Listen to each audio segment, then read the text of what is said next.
Ito ang sagot ni Pangulong Bongbong Marcos doon sa mga nagbibintang sa kanya na siya daw po ang mastermind ng flood control. O, pakinggan niyo po si Pangulong Bongbong Marcos. Ano? At kung hindi ko sinabi yung sinabi ko sa SONA, wala tayong pinag-uusapan na ganito. I'm the one who exposed all of this. And I'm the one who... Di ba? Totoo naman mga kababayan.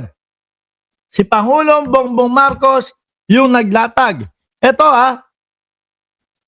yung mga pangyayari noon. Di ba? Ang ginawa, mga bossing, ang nangyari, umulan. Umulan ng malakas. Buong Pilipinas. Tapos, bumaha kinabukasan. Nagtaka ang presidente, bakit ganon? Yung dating administrasyon, ang yabang-yabang, 13,900 plus daw yung ipinagawa o naipagawa na mga flood control sa panunungkulan nila. Bakit walang gumana? Siyempre, nagtaka ang Pangulo. Di po ba? Pagkarami-rami niyan, tapos ganito pa din ang baha sa Pilipinas. Nagpa-check, ipina-check. Tingnan mo nga lahat. Tapos tingnan mo din, pinaimbestigahan. Ayun nga po, ang kauna-una ang haraw na inilantad po yung mga malalaking mga construction company na mga nakakatanggap ng proyekto palagi sa gobyerno. At ang nauuna nga, Diskaya.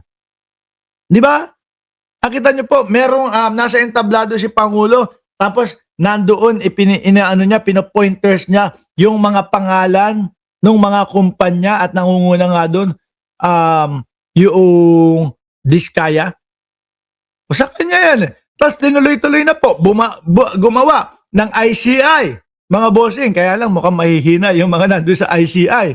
Pero nandoon yung, umpisahan natin to.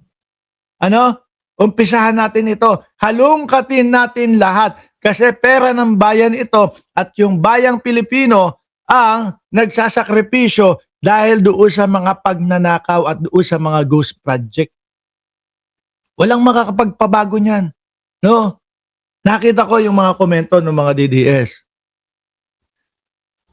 Gusto nila na salungatin yung sinasabi ni Pangulong Bongbong Marcos Pero dahil nga po walang mga laman ang utak at hindi naman alam kung ano ang isasagot, ang gusto lang nila ay maipinpoint o maibintang kay Bongbong Marcos yung mga flood control na iyan, puro po na lang, pangungutya na lang yung sinasabi ng mga DDS. Naghahanap ako nung mismong makapagpapaliwanag kung bakit si Bongbong Marcos ang itinuturo nila dito sa mga flood control na mastermind. Samantalang siya yung nagpaumpisa, wala pong makapagpaliwanag sa mga DDS. Kahit isa. Ang lagi lang po sinasabi nila doon, puro pangungutya at puro po pamimiloso po, mga bossing. Ganun lang. Gusto ko makakita yung talagang i-sketch nila. Ganito yan, Mark, kasi alam nyo pinakamalalim na nakita ko. Kasi mabubuko na Kasi mabubuko na si Bongbong Marcos kaya inilantad niya. Mga kababayan, kung ikaw po ay illegalista, no? At alam mo pagkakakulong ang magiging kapalit. At alam mo na habang buhay, no, na pagkakakulong. Ni katiting nung issue na magagamit sa iyo, hindi mo bubuksan yan. Hindi ka maglalantad at hindi ka magtuturo nung mga nakatransaction mo. Hindi mo ituturo, hindi mo ilalabas yung 15 na mga construction company na yan. Kasi ibabalik sa iyo ng mga yan. Di ka ba ikaw mastermind namin? Tinuro mo kami, nilaglag mo kami, dilaglag ka na din namin. Ganun lang yun. Kaya sabi ko sa inyo, mga kababayan, pagmasdan nyo po yung mga komento ng mga DDS, no? Sinasalungat nila yung sasabihin o sinasabi ni Pangulong Bongbong Marcos, pero walang malinaw na paliwanag. Puro pangungutya lang po, mga bossing. Puro, ito si Adik, si Banga, ngiwi ka naman. Yung mga ganun lang. Manang-mana ho sa Vice Presidente, mga kababayan. I'm the only one that has started to do anything about it. Bakit ang mga nakaramba na Pangulo, may nakita pa kayong ginawang ganon? Meron ba? Meron po.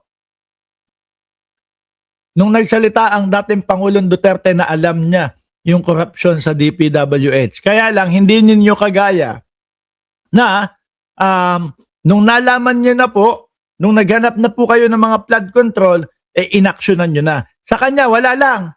No? Basta sinabi niya lang. Importante siguro, nasabi. Tapos wala na. Di ba? Sabi ni Music Stories, Jack Raos, bagong kulungan nasa Payatas. Nakakulong si Jinggoy at si Bong Revilla. Salamat po. No? Tinawag mo akong Jack Raos. Music Stories. Siguro inaantok na to si Music Stories. Sila kinulong? Meron ba silang finish na account? Meron po. Yung nagnakaw ng mangga, kinulong nila. Pero yung sa mga DPWH, wala lang. Basta binanggit niya lang po sa mga Pilipino, okay na ho iyon. Di ba? Meron ba silang mga investigasyon na ginawa? Wala. Sa akin lang. Tapos sasabihin, ako daw ang may kagagawan. Kung talagang racket ko yun, ba't ko sisirain yung racket ko? But that makes absolutely no sense.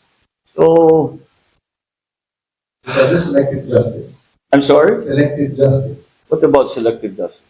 Pinipili lang daw yung mga mga investigahan. Pinipili lang daw yung mga iniimbestigahan. Ayan na nga, lahat nakalatag na, di ba? Marie Fenoces, lahat na nakalatag na, mga kababayan. Tapos sasabihin pa, pinipili lang yung iniimbestigahan. Yung mga DDS, no? Yung mga DDS, mga kababayan, kapag kakakampi nila, yung masasama sa iniimbestigahan, ayaw nila. Kagaya na lang ng INC. Di ba?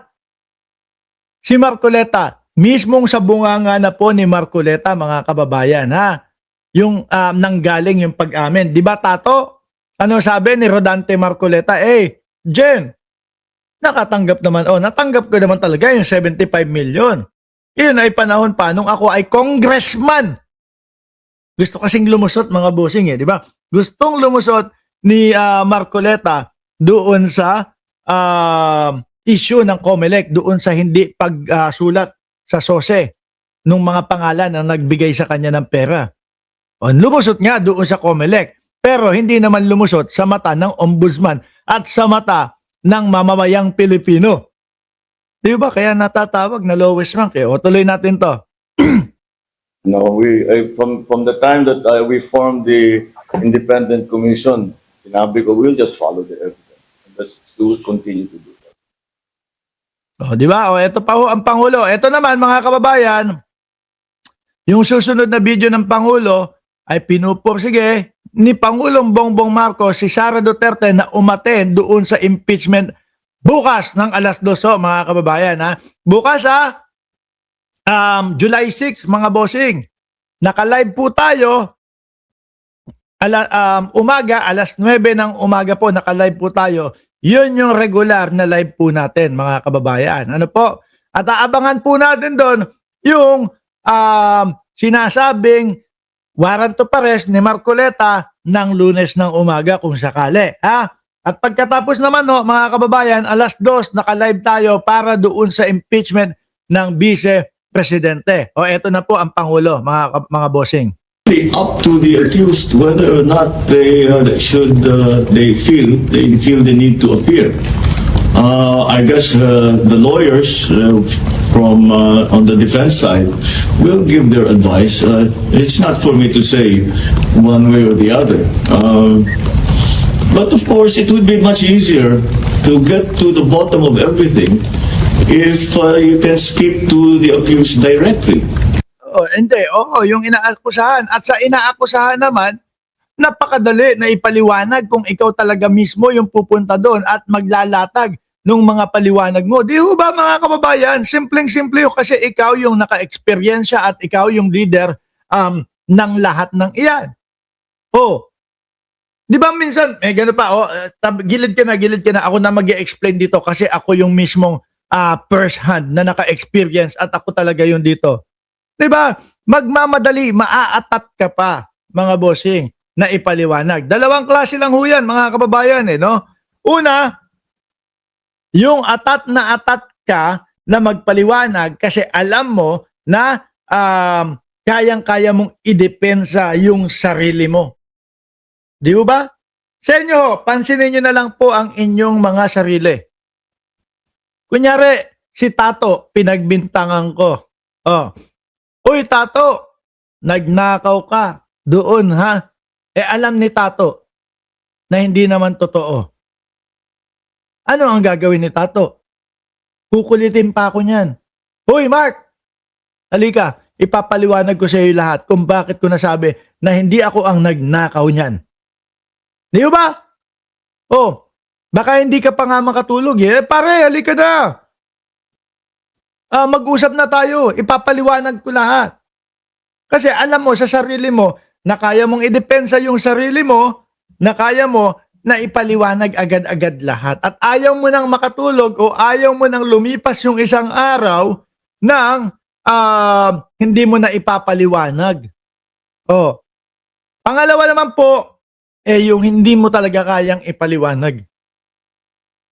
Ang gagawin mo, hihintayin mo na mamatay na lang yung issue, hihintayin mo na mawala na lang yung pinag-uusapan, mga bossing, or hihintayin mo, or gagawa ka ng paraan para sa ganon ay hindi na mapag-usapan. Or makaiwas ka doon sa pagpapaliwanag. Ganon lang kung kasimple, mga bossing. Di ba? Ano po ang mga nakikita natin sa kampo ng Vice Presidente? Puro pag-iwas. Puro pagpapaudlot doon sa darating na mga impeachment. Nagtulong-tulong pa sila nung unang impeachment po. Ano ginawa nila? Inatras nila ng inatras ng inatras. Kaya nga po madami ang tinabangan kay Chis Escudero eh. Kasi yung mamamayang Pilipino nag-aantay na makita kung ano ang katotohanan doon sa impeachment eh.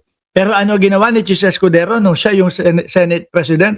Inatras ng inatras kasama yung mga Duterte senators po, mga bossing. Di ba? Oh. Kaya lalong tumitindi ang iniisip ng mga Pilipino na talagang itong mga ito, wala talaga itong paliwanag. No?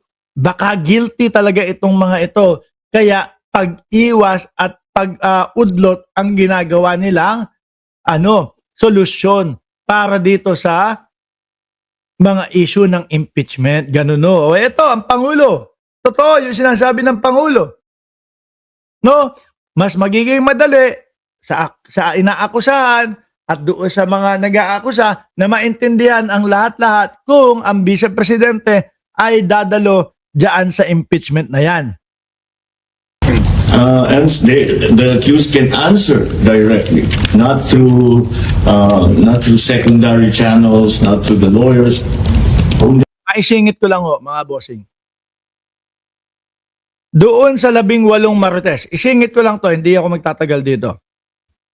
Doon sa 18 Marites, sila yung mismong sinasabi nila na first hand. Sila yung mismong naka-experience ng mga pangyayari.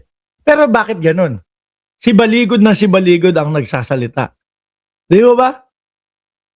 Oh, bakit ganun? Sa mga Senate Blue Ribbon Committee nila Marcoleta, si Baligod ang gustong nasa harap. Oh, edi magpapaikot-ikot pa yon. Sila yung naka-experience eh. Pero parang ang nakikita natin, si Baligod yata ang nagdala ng mga mali-maleta kasi nga siya yung laging nandoon na nagsasalita. Di ba? O, siningit ko lang yun. Alisan na natin yung mga kupal na 18 Marites na yan. Diretso makapagsagot, di siyempre mas magiging maliwanag ang proseso, mas magiging madali ang proseso. Takot nga po, kinakabahan. Hindi siguro, si Juju Mix naman, naman. Tuta ka, bangag ka na channel. Wala, mahina ka. Ina mo ka. Bobo ka. Tingnan nyo, sabi sa inyo mga kababayan eh. Sige nga, uy, Juju Mix, paliwanag mo nga sa... kontrahin mo nga yung mga sinasabi ko. Dali. Oh, isa lang doon sa mga binanggit ko, isa lang doon sa topic namin. No. Wala. Kasi nga po, bobo ang mga DDS. Tama si Atty. Larry Gadon. mahina ang ulo ng mga DDS. Kakakain po ng mumurahing bigas, kaya walang pumapasok na nutriyenso sa ulo. Mahina ang kukote. Kaya ang sasabihin lang nila, bangag ka, tuta ka ng administrasyon. O, ganun lang.